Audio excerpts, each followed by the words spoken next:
It's not often that we get to bring a guy that has one of these bigger numbers on the front and back of their jersey. This is Dalton Phillips, y'all. We call his name a lot during the course of the football game. Offensive and defensive lineman. And young man, you played your heart out tonight. Congratulations on a big victory. Thank you, sir. Now tell me a little bit about playing tonight.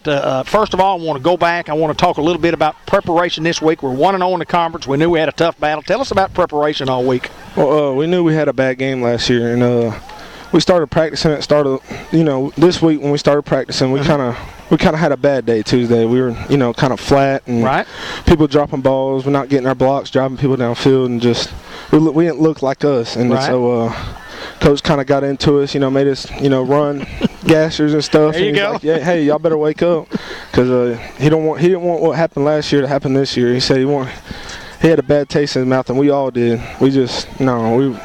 Well, no doubt it was a great recovery from a year ago, because we came up here fully expecting to win the football game, and it just didn't happen.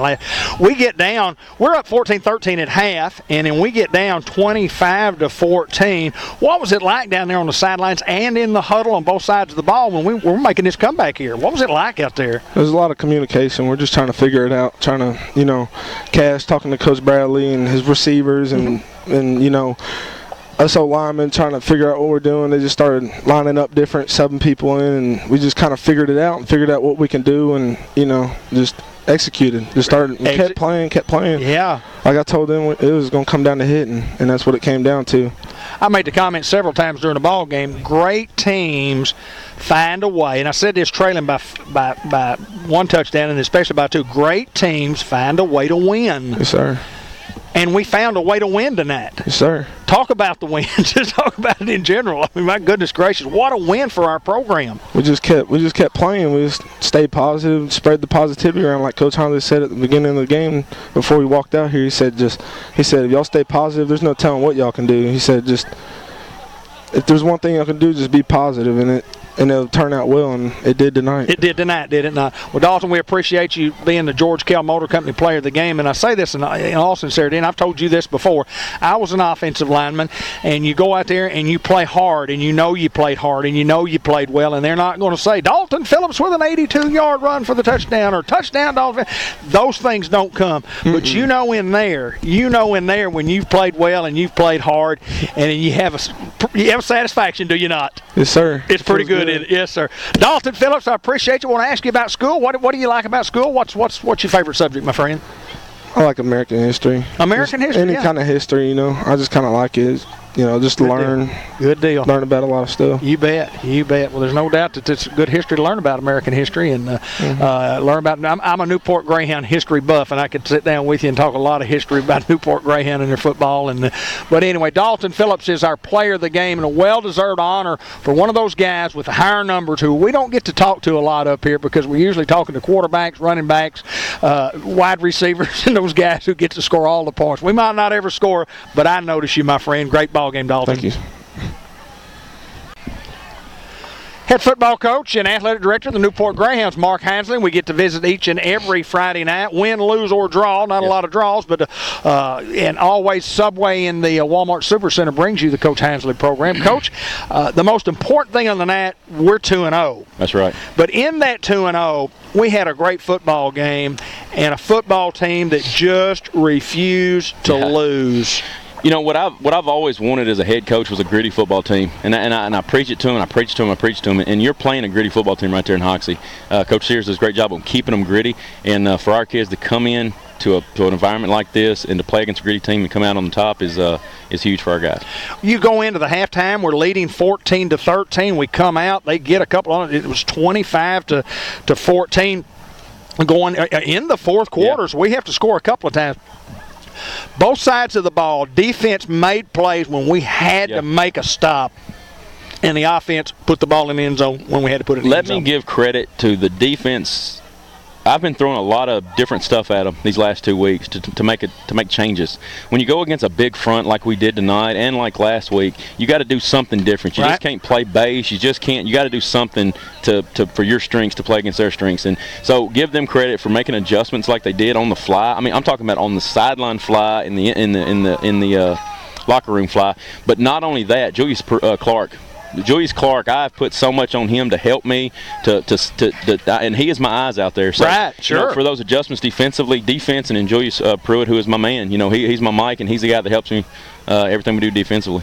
Well, Coach, let me tell you what. When you get to 2-0 in the conference, and again, I can't just remember what we talked about prior to getting on here, but I know this. It doesn't ever put anybody, quote, in the driver's seat. I've never liked that terminology, but let me tell you what it does.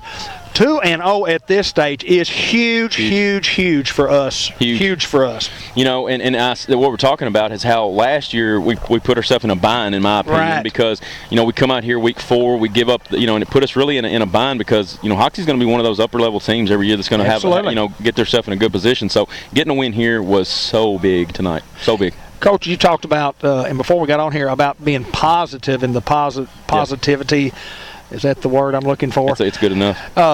Being positive throughout when things could have gone south because we had some adversity that really struck us. I mean, we weren't getting any calls from the officials. We weren't playing just real well. They throw a couple of balls, throw one over the top and a miraculous catch, and then all of a sudden these guys are up. So when adversity struck, we battled back. That's right. We battled back. And that's what I told the kids before the game is attitude just builds. Yes. No matter what it is, if it's negative or positive. And it is so easy to go negative. It's so easy to go negative. It's hard to go positive. And that's what I challenge the kids is just go positive. Just see what happens. Let's just see what happens if we stay positive because negative's not working. No, it never works. Let's go positive and let's see what happens. And it's what I told the kids at the end of the game. We made our own luck in the fourth quarter. Absolutely. We made our own luck because adversity did hit us. We stayed positive. We fought through it, and and then I hope they learned something from that. I was real impressed, and I don't know what kind of adjustments that you guys made at halftime, but I was really impressed that from a defensive standpoint, in the second half, we were getting guys in the backfield, and they were getting a little bit of nothing. I mean, they were running the ball fairly well against us. I mean, just, getting 4, 5, 6 yards in the quarterback, fake it in there. But, I mean, they got very little on the ground in the second half. They did, and we figured out that we didn't have the guys up front to match them man for man. Right. We had to put a +1 in the box. And when you put a +1 in the box, you got to go man on the back end. Right. And we feared going man because of the switch routes and all the stuff they may hit us on. But we took that chance just so we can add another guy to the box and give it to Clemmy. He was our blitzer that in the whole third quarter, and Joyce was our reader. And it was a good little mix-up for him. Good little, because they kept doing the little dink and dunks on us on the pass game, so we couldn't play zone. So we went into man, and just like I said, kids, man, they just made the adjustments, and they're the ones that went out and played it. So I got to give them all the credit.